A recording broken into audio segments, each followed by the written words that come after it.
بسم اللہ الرحمن الرحیم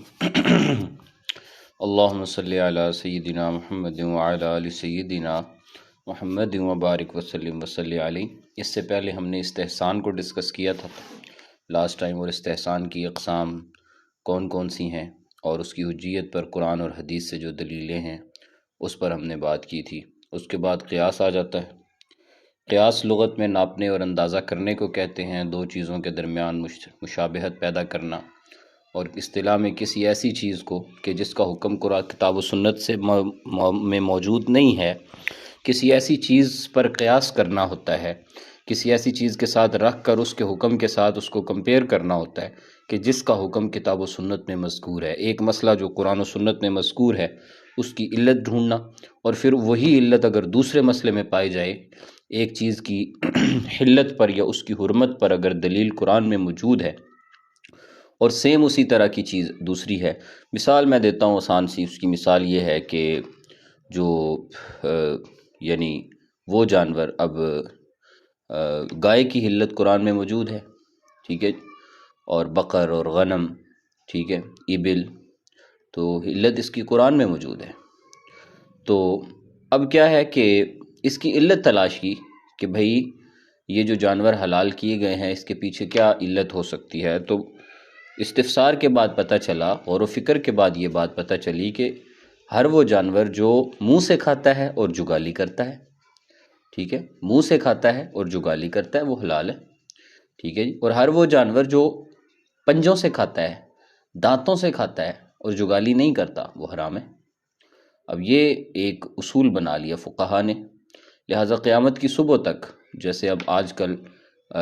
بائیو ٹیک کا زمانہ ہے اور ڈفرینٹ طرح کی اور ڈفرینٹ ٹائپ کی مختلف سائنسی تحقیقات ہو رہی ہیں،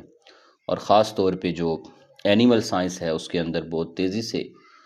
جینیٹک انجینئرنگ کے ذریعے نت نئے جانور پیدا کیے جانے کی کوششیں ہو رہی ہیں۔ جیسے کہ ابھی حالیہ پیچھے کچھ سال پہلے ایک جدید ریسرچ کروائی گئی، اور اس کے تحت جو ہے وہ نیدرلینڈ میں جو ہے وہ سور اور گائے کا ملاپ کرنے کے بعد ایک ایسی گائے تیار کی گئی کہ جو بہت کثرت کے ساتھ بچے بھی دیتی ہے اور اس کا دودھ بھی ہوتا ہے۔ تو اب علماء کرام کے لیے قیامت کی صبح تک آنے والے ایسے جانور کہ جن جانور جو ہے جن کی کوئی حلت اور حرمت کے حوالے سے مسئلہ مختلف ہی ہو جائے گا، ایسے پرندے ہیں، بہت سے ایسے پرندے ہیں جو اب دریافت ہو رہے ہیں، اور جب انسان سمندر کی تہوں میں سفر کر رہا ہے اور سمندر کی تہہ میں اتر رہا ہے تو ایسی چیزیں ہیں۔ تو اس وقت جو ہے وہ اب یہ ایک مسئلہ اور یہ ایک ضرورت پیش آ گئی ہے، اور دیکھا جائے گا کہ اصول جو فقہا نے مرتب کیا ہے، تو جو حلت حلال چیزوں میں پائے جانے والا جو حلت کا سبب ہے، اور حرام چیزوں میں پایا جانے والا حرمت کا جو سبب ہے، اب وہ سبب جس چیز میں پایا جائے گا تو اس کو اس پہ قیاس کر کے حلال بھی کر دیا جائے گا اور حرام بھی کر دیا جائے گا۔ اسی سے ہے کہ شراب کے بارے میں خمر جو ہے وہ حرام ہے، اور اس کا ریزن یہ بتایا گیا کہ وہ چونکہ تمہاری عقل کو معاف کر دیتی ہے۔ تو ہر وہ چیز جو نشہ آور ہو، لہٰذا آج کے دور میں وہ تمام چیزیں جو نشہ آور ہیں، بہت سی ایسی چیزیں ہیں جن کا عین ہی حرام ہے۔ عین کا مطلب کہ جو تھوڑی لو یا زیادہ وہ حرام ہے، جیسے کہ افیم ہے، چرس ہے، اور اس ٹائپ کی جو چیزیں ہیں وہ تھوڑی کھائیں یا زیادہ وہ حرام ہے۔ اور بعض ایسی چیزیں ہیں کہ جو بظاہر حلال مرکبات سے بنی ہیں، جیسے کہ مثال کے طور پہ آئس ہے۔ آج کل آئس کا نشہ بہت زیادہ نوجوان نسل میں عام ہوتا جا رہا ہے جگہ جگہ پر، اور پاکستانی حکومت بھی اس پر کوئی پابندی نہیں لگا رہی، اور اس پر جو ہے وہ کوئی ایسا آرڈیننس یا کوئی ایسی شک نہیں آئی ابھی تک کہ جس کے تحت، جیسے شراب کے بارے میں سختی ہے، جو منشیات کی جتنی چیزیں ہیں ان پر سختی ہے، لیکن بڑے شہروں کے اندر آئس جو ہے وہ بڑی آسانی کے ساتھ چل رہی ہے۔ اور اسی سے شیشہ ہے، اب ایک جدید شکل شیشہ کی ہے کہ وہ پرانے زمانے میں جو بزرگ حقہ استعمال کرتے تھے، اسی حقہ نما شیپ کا ایک بنایا گیا ایک آلہ، کہ جس کے اوپر جو ہے وہ اس انداز سے، یعنی وہ اس کو ڈیزائن کیا گیا ہے کہ وہ اگر آپ اس کا کش لگاتے ہیں تو آپ کو جو ہے وہ پھل کی ایک سمیل آتی ہے،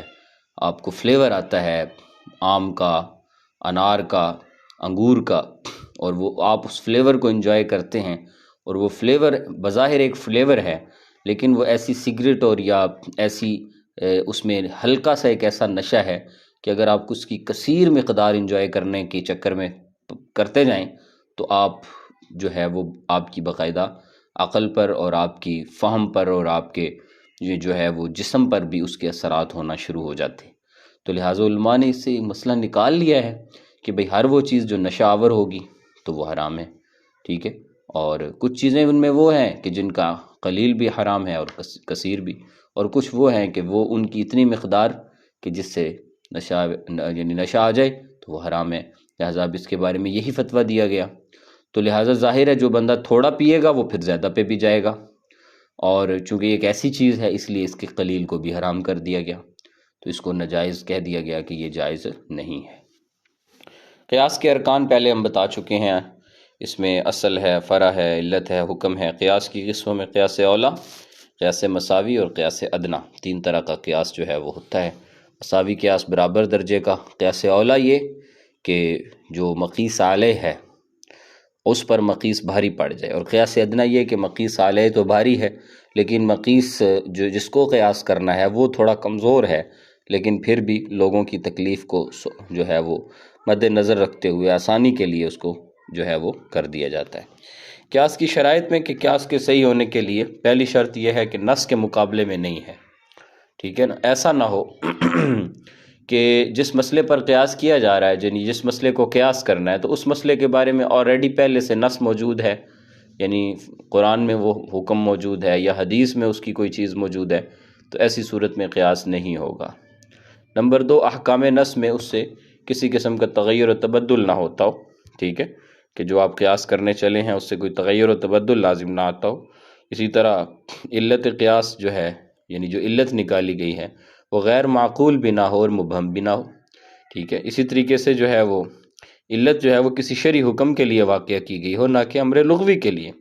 اور فرع کا حکم پہلے سے کسی نص سے ثابت نہ ہو۔ اگر یہ شرائط موجود ہیں تو اس صورت میں قیاس درست ہوگا۔ پھر اجماع آ جاتا ہے۔ بعض لوگ اس پہ اعتراض کرتے ہیں، وہ کہتے ہیں جی قرآن اور حدیث بس، جبکہ اجماع قرآن سے ثابت ہے۔ یا ایھا الذین آمنوا اطیعوا اللہ واطیعوا الرسول واولی الامر منکم۔ اولو الامر سے مراد کیا ہے؟ اولو الامر سے مراد ذو الشورى ہیں، ذو المشورہ ہیں، جو یعنی مشورہ دینے والے لوگ ہیں، اور ان کا مشورہ لیا جائے گا۔ چنانچہ علماء اصول نے اجماع سے مراد رسول اللہ کی وفات کے بعد کسی زمانہ میں بھی امت کے تمام اہل علم طبقات اگر کسی مسئلے کے اندر اتفاق کر لیتے ہیں تو وہ شرعی حکم وہ اجماع ہو جائے گا۔ اور اجماع جمہور فقہا کہتے ہیں کہ اجماع ممکن ہے اور عملاً صحابہ کرام کے زمانہ میں ہو چکا ہے۔ مثلاً یہ کہ ایک پھپھی یا بھتیجی، پھوپھی اور بھتیجی یا خالہ اور بھانجی کو بیک وقت نکاح میں جمع نہیں کیا جا سکتا۔ اب دوسرا یہ کہ اگر سگے بہن بھائی نہ ہوں تو باپ کی طرف سے ہونے والے بہن بھائیوں کو سگے بہن بھائیوں کی جگہ دی جائے گی، اس پہ بھی اس پہ بھی اجماع ہو چکا ہے۔ تیسرا یہ کہ مسلمان عورت کا نکاح کسی غیر مسلم مرد سے نہیں ہو سکتا، اس پہ اجماع ہو چکا ہے۔ چوتھا یہ کہ مفتوحہ اراضی کو فاتحین کے درمیان اس طرح نہیں بانٹا جائے گا جس طرح دوسرے اموال غنائم بانٹے جاتے ہیں، اس پہ اجماع ہو چکا ہے۔ اور کچھ چیزیں صاحب کتاب نے اس لیے نہیں بتائی کہ وہ اس کے موقف سے ٹکراتی ہیں۔ مثال کے طور پہ حضرت عمر کے زمانہ میں 3 طلاق کے مسئلہ پر اجماع ہو چکا ہے، چونکہ صاحب کتاب اس مسئلے میں متردد ہے اس لیے اس نے اس بات کا ذکر نہیں کیا، لیکن یہ بات بھی ہے کہ اس پہ اجماع ہو چکا ہے۔ اور ابھی 2015 میں امت کے تمام اہل علم علماء، چاہے وہ شوافع سے ہیں، احناف سے ہیں، حنابلہ سے ہیں، مالکیہ سے ہیں، وہ تمام جمع ہوئے ہیں اور اس کا ایک تفصیلی اور متفقہ فیصلہ جو ہے وہ کیا گیا ہے، اور اس فیصلے میں بھی یہی لکھا گیا ہے۔ تو امام شافعی اگرچہ اجماع کے ممکن الوقوع ہونے کے قائل ہیں، لیکن وہ عہد صحابہ کے بعد اس کے وقوع کو نادر اور مشکل قرار دیتے ہیں۔ اور امام احمد بن حنبل جو ہے ان کی بھی تقریباً یہی رائے ہے، اور فرماتے تھے کہ جو شخص اجماع کا دعویٰ کرتا ہے وہ جھوٹا ہے، اور ان کی رائے کو اکثر فقہائے محدثین نے اختیار بھی کیا، جیسے ابن حزم، ابن تیمیہ اور شوکانی وغیرہ اجماع کے بارے میں بڑی سختی کرتے تھے۔ اور یہ حضرات جو ہے، لیکن اس کا یہ مطلب نہیں کہ انہوں نے اجماع کو رد کیا یا صحابہ کے اجماع کو بھی انہوں نے اٹھا پھینکا، جیسے کہ آج کل بعض ایسے حضرات جو کسی بھی فقہ پر قائل نہیں ہیں اور وہ حضرات صرف قرآن اور حدیث کی رٹ لگاتے ہیں اور وہ ہر طرح کے اجماع کو اور ہر طرح کے قیاس شرعی کو اور ہر طرح کے استحسان کو شرک قرار دیتے ہیں، اور وہ کہتے ہیں کہ یہ شرک کے مترادف ہے کہ آپ کسی امام کی تقلید میں چلے جائیں اور وہ امام کو، امام الرسول محمد رسول اللہ صلی اللہ علیہ وسلم کو امام مانتے ہیں۔ تو یہ ساری باتیں تو درست ہیں، لیکن کیا امت کو قیامت کی صبح تک کتنے ایسے مسائل ہیں جن کا سامنا کرنا پڑے گا کہ جن کا ذکر قرآن و سنت میں نہیں ہے؟ تو ان تمام مسائل کے لیے ضرورت ہے اس بات کی کہ امت میں اجماع ہو، اور اسی طریقے سے مسائل کا قیاس ہو، اور اسی طریقے سے استحسان کے ذریعے دلائل کو سامنے رکھتے ہوئے کسی ایک دلیل کو راجح قرار دیا جائے۔ کیا یہ ضروری نہیں ہے؟ کیا امت کو نت نئے مسائل کا سامنا نہیں کرنا پڑے گا؟ مثال کے طور پر جہاز کے اندر نماز پڑھنے کا مسئلہ ہے۔ ایک بندے نے پاکستان سے سفر شروع کیا، پاکستان سے سفر اس نے شروع کیا ظہر کی نماز کے وقت، ظہر کی نماز کے وقت ایک بندے نے پاکستان سے سفر شروع کیا ہے اور اس نے روزہ رکھا ہے۔ اب روزہ رکھنے کے بعد اب وہ جب اگلے ملک میں پہنچتا ہے تو وہاں پر وقت تبدیل ہو گیا ہے، وہاں پہ 9 گھنٹے کا فرق ہے۔ اب بتائیں اس کی نمازوں کا کیا ہوگا؟ اسی طرح ایک بندہ پاکستان سے روزہ رکھ کے سوار ہوا اور وہ ناروے چلا جاتا ہے جو بالکل اپوزٹ ہے، تو وہاں پر پہنچتے اس کے روزے کا کیا ہوگا؟ اب اس طرح کے جتنے نئے مسائل سامنے آ رہے ہیں، اسی طریقے سے دنیا ایک گلوبل ولیج کی مانند سمٹ چکی ہے۔ آج کل نت نئے آن لائن ارننگ سسٹم آ چکے ہیں، ای لرننگ کے ذریعے کتنے ایسے ذرائع ہیں جن پر کیا ان پر ڈیبیٹ نہیں ہونی چاہیے؟ تو اگر ہم اجماع کو، اگر ہم قیاس کو، استحسان کے یہ سارے دروازے بند کر دیں تو کیا امت مسلمہ کہ جو امت جو ہے وہ امت وسط ہے، امت وسعت ہے، تو کیا وہ ہم اس کو محدود نہیں کریں گے؟ تو اس کے لیے ضروری ہے کہ یہ استحسان اور اجماع اور یہ چیزیں موجود ہوں، کیونکہ ان کا اصل مقصد قلت تکلیف ہے، کہ جو ہے وہ امت پر آنے والی تکلیف کو کم کرنا ہے، مشکلات کو کم کرنا ہے، آسانیاں پیدا کرنا ہے، اور یہی فقہ کا مقصد ہے۔ اسی لیے آپ علیہ الصلوۃ والسلام نے توصیف اور تعریف فرمائی ہے ان لوگوں کی کہ جو فقہ سیکھتے ہیں اور فقہ کے ذریعے لوگوں کی زندگیوں میں شرعی لحاظ سے آسانیاں پیدا کرتے ہیں۔ اسی لیے حضور نے فرمایا تھا کہ میں یرید اللہ بہ خیرا یفقہہ فی الدین، کہ اللہ جس کے ساتھ بھلائی کا ارادہ فرماتے ہیں تو اسے دین کی فقاہت عطا فرماتے ہیں۔ تو یہ فقہ میں فقاہت ہونا اور فقہ کے اندر، اور آپ علیہ السلام نے اسی وجہ سے حضور علیہ الصلوۃ والسلام نے حضرت معاذ بن جبل کی تعریف فرمائی تھی کہ جب انہوں نے کہا تھا کہ میں اجتہاد کروں گا، تو نہ امت میں اجتہاد کے دروازے بند ہوئے، نہ اجماع کے دروازے بند ہوئے، اور نہ ہی قیاس شرعی اور استحسان کے دروازے بند ہوئے۔ جو لوگ ان دروازوں کو بند کر کے اور اس نعرے کے ساتھ بند کر دیتے ہیں اور وہ یہ کہتے ہیں کہ بس قرآن و حدیث جو ہے وہ ہمارے لیے کافی ہے، یقیناً قرآن و حدیث ہمارے لیے کافی ہے، لیکن قرآن و حدیث میں آج بھی اتنی وسعت موجود ہے کہ ان میں تمام مسائل کا قیاس بھی موجود ہے، استحسان بھی موجود ہے، اور اسی قرآن و سنت کے ماہرین لوگوں کا اجماع اور اجتہاد بھی حجت ہوگا۔ اجماع کے امکان کا سرے سے انکار صرف اہل تشیع اور بعض معتزلہ کرتے ہیں، تاہم اہل تشیع اور اہل بیت کے اجماع کو تسلیم کرتے ہیں اور اسے اپنے لیے حجت مانتے ہیں۔ ان کے ہاں بھی اس کا کنسیپٹ بھر کے قرآن سے اس کی دلیل موجود ہے، اطیعوا اللہ واطیعوا الرسول واولی الامر منکم، اور اولی الامر سے مراد علماء ہیں۔ ہر طبقے کے، ہر امت میں، ہر زمانے کے جو بڑے علماء ہیں ہر طبقے کے، وہ اگر کسی مسئلے پر اجماع کر لیتے ہیں تو ان کا اجماع جو ہے وہ قابل حجت مانا جائے گا۔ اسی طرح وَمَن يُشَاقِقِ الرَّسُولَ مِن بَعْدِ مَا تَبَيَّنَ لَهُ الْهُدَى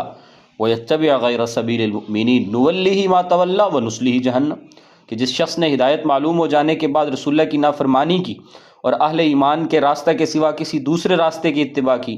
تو اسے ہم اسی طرف لے جائیں گے جدھر وہ خود گیا، اسے جہنم میں جھونکیں گے، جہنم میں ڈالیں گے، جو بہت بری جائے پناہ ہے، جائے قرار ہے۔ ٹھیک ہے جی، تو لہٰذا جو ہے اجماع کے اوپر، اسی طرح حضور علیہ الصلوۃ والسلام نے فرمایا سواد اعظم کے پیچھے جاؤ۔ سواد اعظم سے مراد حضور نے کہا کہ میری امت کسی گمراہی پر مجتمع نہ ہوگی، اور اگر تم اختلاف دیکھو تو سواد اعظم کا ساتھ دو۔ سواد اعظم سے مراد کیا ہے؟ امت کا اجماعی گروہ، اس کے ساتھ ہو جاؤ، اور میری امت کا ایک گروہ ہمیشہ حق پہ رہے گا، جو ان کی مدد نہیں کرے گا وہ انہیں کوئی نقصان نہیں پہنچا سکے گا یہاں تک کہ اللہ تعالیٰ کا فیصلہ آئے۔ اس طرح حضور علیہ السلام نے فرمایا جس کو جنت کا بھرپور حصہ مطلوب ہو، اسے چاہیے کہ جماعت کے ساتھ رہے، کیونکہ شیطان تنہا کے ساتھ ہوتا ہے اور وہ دو کے ساتھ زیادہ دور ہوتا ہے، یعنی 2 بندے بھی اگر مل جائیں تو پھر بھی وہ ایک جماعت بن جاتی ہے۔ اسی لیے فرمایا کہ جو ہے وہ جماعت کے ساتھ رہیں۔ تو امام شافعی نے اسی آخری حدیث سے اجماع کی حجیت پر استدلال کیا ہے، اگرچہ ان احادیث میں سے اکثر کی اسناد پہ کچھ کلام ہے، لیکن فقہ کے باب میں ان حدیثوں کو مانا جائے گا۔ پھر اجماع دو طرح کا ہے، ٹھیک ہے، وقوع پذیر ہونے کے لحاظ سے۔ ایک اجماع سری ہے، یعنی وہ تمام علماء جن کا اجتہاد معتبر ہے اگر کسی مسئلے پر اس طرح متفق ہیں کہ ان میں سے ہر ایک اپنے قول یا فعل کے ذریعے اپنی رائے کا اظہار کرتا ہے، تو امام شافعی نے اسی جو ہے وہ قول کی اس طرح تشریح کی کہ کسی چیز کو مجمع علیہ یعنی جس پر جمع ہوا ہے تم، بلکہ ہر شخص اسی وقت کہتا ہے کہ جب ہر عالم جس سے تم ملو اسی کے مطابق تم سے بات کرے۔ تو جمہور فقہا جو اس کو ممکن الوقوع مانتے ہیں، ان سب کا اتفاق ہے کہ کتاب و سنت کے بعد یہی قطعی حجت ہے جس کا انکار کرنے والے کو اسی طرح کافر قرار دیا جائے گا جس طرح کتاب و سنت کے انکار کرنے والے کو کافر قرار دیا جائے گا۔ پھر اس کے بعد اجماع سکوتی آ جاتا ہے۔ اس سے مراد یہ ہے کہ ایک یا چند اہل اجتہاد علماء کسی مسئلے پر شرعی حکم بیان کرتے ہیں اور اس کی ان کے زمانہ میں شہرت ہو جائے اور پھر بھی دوسرے اہل اجتہاد علماء اس پر اعتراض نہیں اٹھاتے۔ یہ اجماع اکثر حنفی علماء کے نزدیک حجت ہے، لیکن اپنی قوت میں اور اجماع سری کی بنسبت یہ کم ہے، اس لیے کہ وہ کہتے ہیں کہ اس کا انکار کرنے والا کافر نہیں۔ اس کی مثال جیسے مثال کے طور پہ آج کے دور میں اسلامی بینکنگ ہے، اسی طرح جو تصویر ہے، اب تصویر کے اوپر بعض علماء نے ڈٹ کر جو ہے وہ جو آج کے دور میں یہ دنیا جو ہے وہ ڈیجیٹلائزیشن کی طرف بڑھ رہی ہے، دنیا جو ہے وہ جو بڑی تیزی کے ساتھ جو ہماری جو نوجوان پڑھی لکھی نسل ہے اور وہ جو ہے وہ اینڈرائڈ اور ان ای سسٹم کی طرف موو کر رہی ہے، اب ایسے کے اندر اگر آپ انہی پرانی قیود اور پابندیوں کو برقرار رکھیں گے تو ان لوگوں کا دین خطرے میں پڑ جائے گا نا، کیونکہ اگر آج کے دور میں تصویر سے اور اس سے ای لرننگ سے اور اسی طریقے سے جو ہے وہ اینڈرائڈ سسٹم سے اور ان چیزوں سے نکلنا ممکن نہیں، پھر آن لائن بینکنگ میں آج کے دور میں بینکنگ کی دنیا کے اندر جو ہے وہ اس سے باہر نکلنا ممکن نہیں۔ اب ایسے دور میں اگر آپ پرانی شرائط اور پرانی حدود و قیود کو برقرار رکھیں گے تو نوجوان نسل جو پہلے ہی دین کے قریب نہیں ہے تو وہ دین سے بدظن ہونے کے بعد کہ ہم تو ویسے ہی فساق و فجار میں ہیں، تو وہ اس سے دور بھاگ جائیں گے اور چہ جائے کہ ایمان سے فارغ ہو جائیں۔ اس لیے ضرورت ہے اس امر کی، چنانچہ علماء کرام کے ایک بڑے طبقے نے اس پر کھل کر بات کی ہے اور انہوں نے جو ہے وہ موبائل کی ایسی تصویر کو جائز قرار دیا ہے اور اس کو جائز قرار دے دیا ہے اور کہا ہے کہ ایسی تصویر جو ہے وہ اس تصویر کے حکم میں نہیں ہے جس کی رسول اللہ صلی اللہ علیہ وسلم نے جو ہے وہ مانعت فرمائی ہے، اور جب تک کہ اس کا پرنٹ نہ لے لیا جائے، جب تک کہ اس کو کاغذ کے اوپر جو ہے وہ لے نہ آیا جائے، تو انہوں نے اس کا جواز پیدا کیا ہے۔ اسی طرح بینکنگ کے مسئلے کے اندر اگرچہ کراہت آج بھی موجود ہے، لیکن جو آن لائن ہمارے ہاں اسلامی بینکنگ کا تیزی سے رجحان بڑھا ہے تو لوگ کم از کم حرام سے مکروہ کی طرف تو آ گئے ہیں کہ اسلامی بینکنگ بھی کیا ہے تو یہ بھی وہی سود کا ذریعہ، لیکن تھوڑا سا انہوں نے اس مسئلے کے اندر جو ہے وہ کیا کر لیا ہے کہ انہوں نے تعویل کر لی ہے۔ مثال کے طور پہ ایک طریقہ کار یہ ہے کہ آپ بینک سے جائیں، پیسے لیں، سود اٹھائیں، 50 لاکھ روپیہ ان سے بینک والوں سے لے لیں سود پر، وہ جب آپ واپس کریں گے 10 سالوں میں تو وہ آپ کو 50 لاکھ کا 70 لاکھ واپس کرنا پڑے گا، 80 لاکھ واپس کرنا پڑے گا یا کروڑ واپس کرنا پڑے گا۔ لیکن اگر آپ وہی 50 لاکھ روپیہ لینے کی بجائے بینک کے پاس جائیں اور آپ بینک کو کہیں کہ مجھے گاڑی دیں، مجھے گاڑی قرض پر چاہیے، اب بینک وہی گاڑی کہ جس کے لیے آپ نے پیسے لینے ہیں تو بینک وہ گاڑی خود پرچیز کرے گا۔ مثال کے طور پہ 50 لاکھ کی گاڑی خود پرچیز کرتا ہے بینک، اور وہی 50 لاکھ کی گاڑی آپ کو 70 لاکھ میں سیل کر دیتا ہے، جبکہ مارکیٹ کے لحاظ سے اس کی قیمت 50 لاکھ روپے ہے، لیکن آپ کو وہ گاڑی 70 لاکھ میں سیل کرتا ہے۔ تو اب ظاہر سی بات ہے بائع کو اس بات کا اختیار حاصل ہے کہ وہ مشتری کو چیز جتنی مرضی چاہے کر کے مہنگی بیچے، اگرچہ اس میں یہ مکروہ ہے، اگرچہ علماء نے اس کو مکروہ لکھا ہے، لیکن کر سکتا ہے کیونکہ مشتری کا اختیار ہے وہ اسے نہ خریدے۔ تو اب جب مشتری جب آپ اس سے بینک سے گاڑی لے لیتے ہیں اور بینک جو ہے اس گاڑی کے کاغذات اپنے پاس رکھتا ہے، اسی طرح جو ہے آسان جو ہے وہ اسلامی بینکنگ کے تھرو اپنا گھر خریدیں۔ ایسے پروجیکٹس موجود ہیں آپ میزان بینک والوں کے اور دوسروں کے کہ وہ کہتے ہیں آپ جا کے گھر دیکھ لیں، جب آپ کو گھر پسند آ جائے تو آپ ہمارے پاس آ جائیں۔ تو آپ ان کو جا کے بتاتے ہیں، وہ اس کی شرائط بتاتے ہیں کہ وہ گھر مثال کے طور پہ 30 لاکھ سے زیادہ نہ ہو، ٹھیک ہے، آپ وہ گھر اس رینج میں گھر دیکھتے ہیں اور لم سم اماؤنٹ جو ہے وہ بینک والے جا کے معاہدہ کرتے ہیں، ان کا نمائندہ جاتا ہے، وہ جا کے معاہدہ کرتا ہے، اور معاہدہ کرنے کے بعد جب رجسٹری ہوتی ہے تو وہ بینک کے نام ہوتی ہے، اور گھر کے کاغذات بینک کے پاس رہتے ہیں، اور بینک آپ کی قسطیں بناتا ہے 30 لاکھ. اگر آپ بینک سے 30 لاکھ والا گھر لیتے ہیں تو وہ 40 لاکھ آپ کو بینک کو دینا ہوتا ہے 5 سالوں میں یا 10 سالوں میں. اب ہے تو یہ بھی وہی صورت کہ جس طرح آپ بینک سے لون لے کے گھر لیں یا بینک سے لون لے کے گاڑی لیں، لیکن وہی جو آپ کی گاڑی ہے یا وہی جو آپ کا گھر ہے، تو بینک خود بذات خود براہ راست اس کا ضامن بن جاتا ہے اور اس کا بائع بن جاتا ہے. اب بائع کے لیے اختیار ہے کہ وہ مشتری کو مہنگا بیچے یا سستا. تو اس طریقے سے انہوں نے ایک ہیلا نکالا ہے، اور ہیلا نکال کے انہوں نے اسلامی بینکنگ کو جائز قرار دے دیا ہے، اور دنیا بڑی تیزی کے ساتھ بینکنگ. آپ اس سے اندازہ لگائیں کہ جب میزان بینک شروع ہوا تھا تو پاکستان میں 22ویں نمبر پر تھا، اور اس وقت میزان بینک پاکستان میں پہلے نمبر پر آ چکا ہے. کیوں؟ اس وجہ سے کہ اسلامی بینکنگ کو اور دوسرے بینکوں کو اس نے مجبور کر دیا ہے. جتنے بھی بینک جو سودی نظام پر چل رہے تھے، وہ تمام بینک جو ہیں وہ بڑی تیزی کے ساتھ اسلامی بینکنگ کی طرف مائل ہوئے ہیں. پاکستان میں اس وقت 37% بینکنگ اسلامی بینکنگ ہو رہی ہے. آپ دیکھیں فیصل بینک نے اپنے آپ کو فیصل اسلامی بینک کر لیا، دی بینک آف پنجاب نے تقوی کے نام سے جو ہے اس کے اندر جو ہے وہ ایڈیشن دے دیا. اسی طریقے سے البرکہ بینک اور فلاں بینک اور ہر بینک نے، ایون کہ MCB ہو گیا،